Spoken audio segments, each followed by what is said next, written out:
Myself, I'm a Marine Corps veteran, along with other members on the LC staff. And the gentlemen and ladies behind me are all active, have been active duty, reserve, or otherwise in our military services. I want to give you a little history on Veterans Day.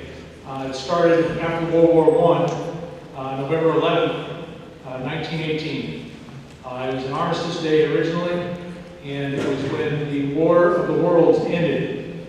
At that time, it was thought to be the end of the war on the world. And as you know, we've had several wars since then, and it is a history-marking day. Last year was 11/11/11. Some significant numbers there. But Veterans Day was established to remember that war is not pretty. War is not something we like. War is something that happens, and we have veterans in our military to stand by and protect our country and our freedoms and our interests. With that being said, there are many veterans that aren't here today that have given the ultimate sacrifice. It has been said that a veteran, some gave all and all gave some. There's a song by that too, and I hope you all enjoy it sometime because it really is a heart-wrenching song. But Veterans Day is a day that we will continue to celebrate to remember why we do what we do as veterans in a country that we stand for its freedom. And we've written a check when we raised our right hand and decided to join the military, whichever branch of the service it was. And that check has said that I will pay up to the cost of my life to defend this country against all enemies, foreign and domestic. That's a pretty big thing to ask for somebody that's 18, 19, 20 years old, fresh out of high school. And these gentlemen and ladies behind me, as well as members on the staff, have all done that. And with that, that's why we honor them today for their services to our country. At this time, a little history also into respecting our flag. The members behind me will keep their covers on during the marching in of the colors, and we will be saluting the flag. All others, it is asked that you remove your covers. You will stand to honor the flag, and you can cross your heart with your right hand as the colors march in. The colors will do an honor, and we'll have the LC Ladies Quartet sing the national anthem. March on the colors.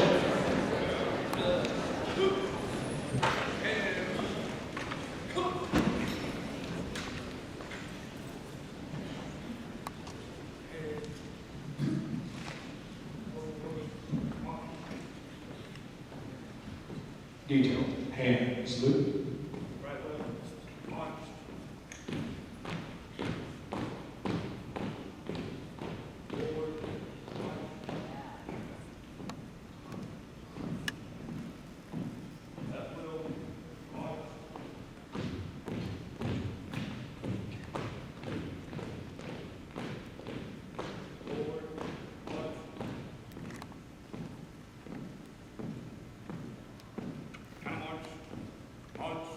Ready, two.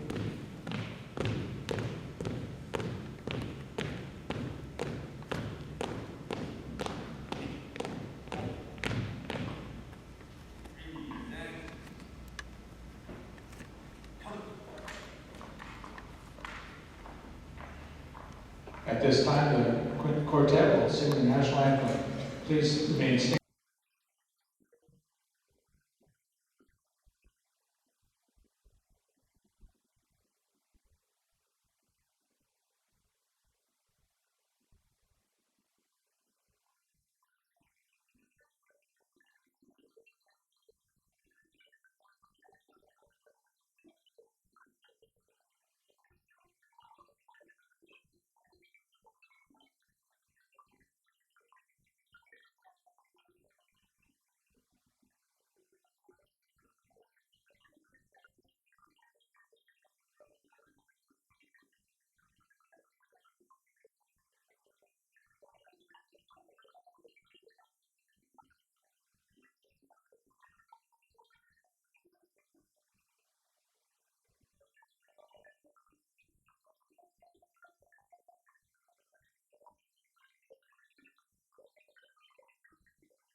I'd like to introduce the color detail.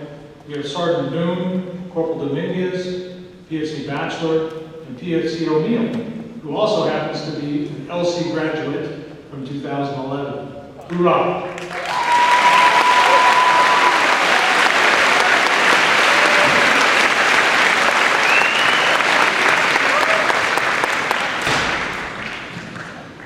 Thank you very much. That was incredible. You all did a great job of respecting the flag.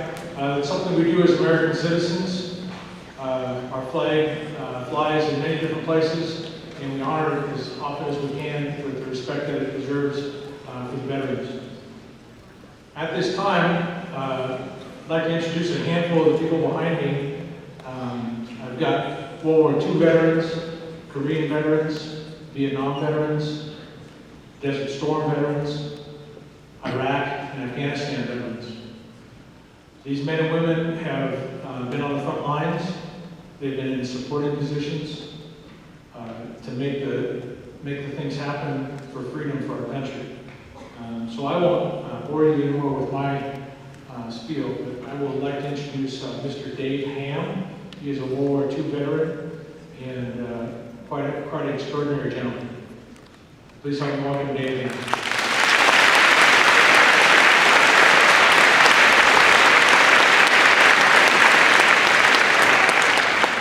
As I look over this student body, I just hope that I'm looking at a lot of future Marines. I can really recommend it, but I can also warn you that it's going to bring out the toughest part of you and make you grow a little taller. I was an economic dropout of high school. I was able to complete my sophomore year in 1941, but economics entered the picture. I had an early lesson in that field. Then, in January 1942, after Pearl Harbor had occurred, on December 7, 1941, in January I became 17 and persuaded my mother to sign my release so that I could enter the Marines, because I'd heard a lot about them by then. She finally agreed, and I went in with this feeling: give me a good, Lydia, now. But it was a long time before I ever got at it. And when I did, a month after attacking Bougainville, which was held by the enemy, on the 27th of that month, I was sick when I should have zagged and caught a 31 caliber slug from a sniper that I hadn't had any trouble at all with. He shot me. Well, I took care of my right leg for several years, and it's beginning to be evident itself now. Okay, so, and Anopheles Mosquito also put me in his sights and hit me. And in January 1943, I had my, 1944, I had my first attack of malaria. Between the hip wound and the malaria, I was out of action for 20 months. I had to get back into action. But to make a long story short, I'm possibly one of the oldest World War II veterans in the room. If not the oldest, I'm awfully close. And I retired as one of Burlington Northern's vice presidents, and I say this because for the dropouts who have economics to thank for their development, it isn't the end of the world. It never is. And I used to regret terribly the fact that I did not get to complete my high school in Western Missouri. But had it not been for that, and there's no statement I want you to keep in your heart. When the good Lord closes one door, He opens another. That happened to me in 1945 in August. I went down to San Diego to relieve a young lady, also a corporal, as I was. And she was to go home because she was a reservist.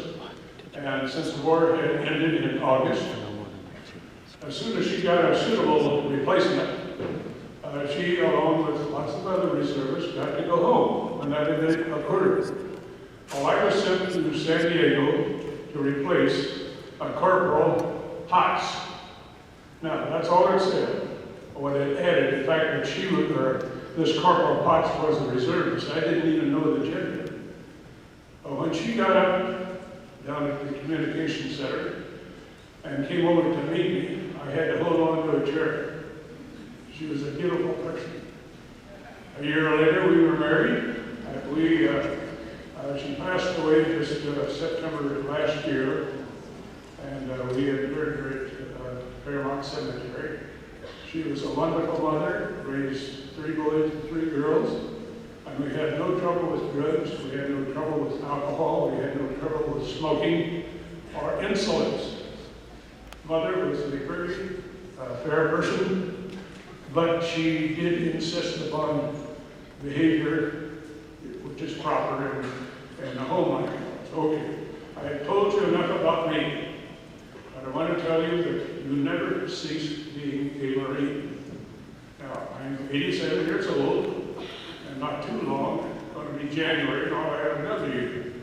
But the point is this, that you have a great future in front of you. I don't care what your educational desires might be. If it includes the military, don't give up on the Marines. It'll be a tough time when you go through boot camp. But once you survive that, you can handle anything. So it's good to see all of you, and I hope the very best for all of you. You have a good school here, well known. I have a lot of acquaintances who have graduated from this school, and I see, I think, several hundred more graduates coming up. Thank you. Any of our models, that's what we do. So with that, I want to introduce the staff sergeant that's here in Spokane. Michael.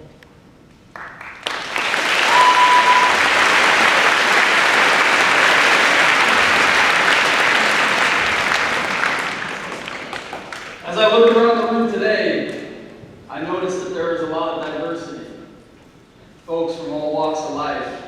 People have come probably from all over the country. A lot of differences, different upbringings. We're all united, whether or not you see it, by one single commonality, and that is freedom. I was asked to come here today to talk about Veterans Day, such a broad topic, Veterans Day. Could I give you a brief history lesson? On the 11th hour, the 11th day, the 11th month of 1918, the Germans signing the armistice, ending the First Great War, and then I figured you probably just got that lesson because you're in high school. So instead, I'd like to just take a moment and reflect upon some of the things that perhaps as young adults sometimes get overlooked. And what I refer to is freedom. But what is it? What is freedom? The ability to speak freely, the right to bear arms, the ability to practice a religion of your choice. These are things that sometimes, just by nature of where we are, we forget that there are brave men and women that put themselves in harm's way to allow these liberties.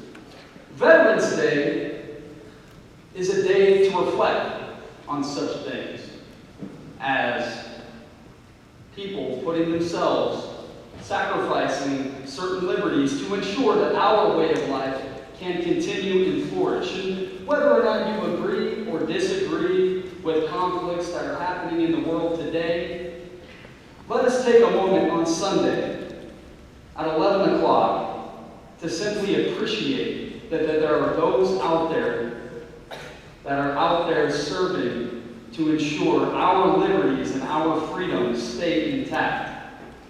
Thank you.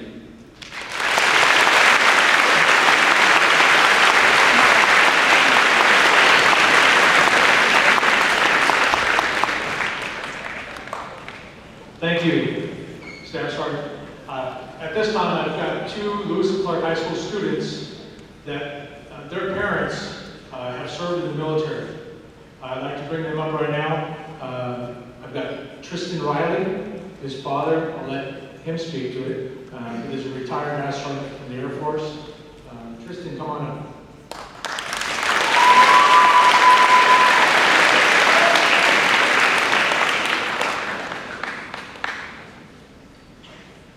I've come here to tell you about my experience as a family member of an airman. After 26 years, my dad, Daniel Riley, retired as a Master Sergeant. It was a big commitment to him and our family. Whenever my dad was overseas, we would always worry whether or not he would come home. Whether it was Iraq or Korea, it didn't matter where it was, we always worried. But when he would arrive home, the feeling of accomplishment would always fill our hearts, because we were able to stick together even if we were apart. It was always heartwarming to see my dad come home.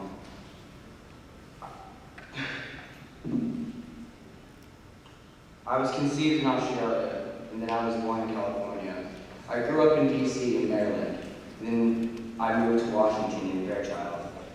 When we first moved off base, it was a really weird adjustment at first, but we got used to it after moving around so much. I still remember my old friends from Fairchild. Whenever I go back there, I always wonder if I'll ever see them. I never have. We've been through a lot as a family in the military, but I know my dad would never take it back, because he kept this country safe for us. Safe for us to go to school, safe for us to practice our religion, and safe for his family, so they can have a good education and make something of their lives. And that's all.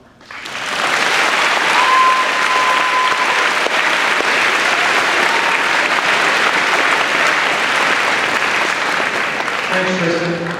I'd like to introduce Taylor Ott, another freshman. Come on up, Taylor.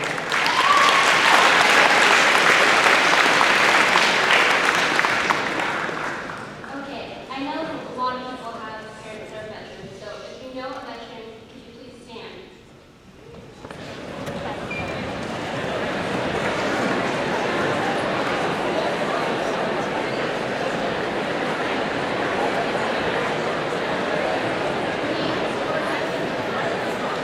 We all know veterans, and it could be a me, it could be anyone. My dad, Randy Ott, wanted to tell you what Veterans Day means to me. It means to say thank you. No matter what language you speak or who it is, just say thank you to someone that has given us our freedom. Because without that, we wouldn't be able to be here. We would be, who knows? Who knows where we would be without freedom or liberty or justice?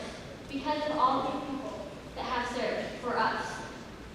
I would really appreciate if you guys went up to someone that you see that has like a veteran's hat on to say thank you. Because that means so much to them. It means to them that they actually did something right. That they're appreciated, even though that their time serving is done. But once you serve, you will always have that memory. So please, say thank you to someone that you know that is serving our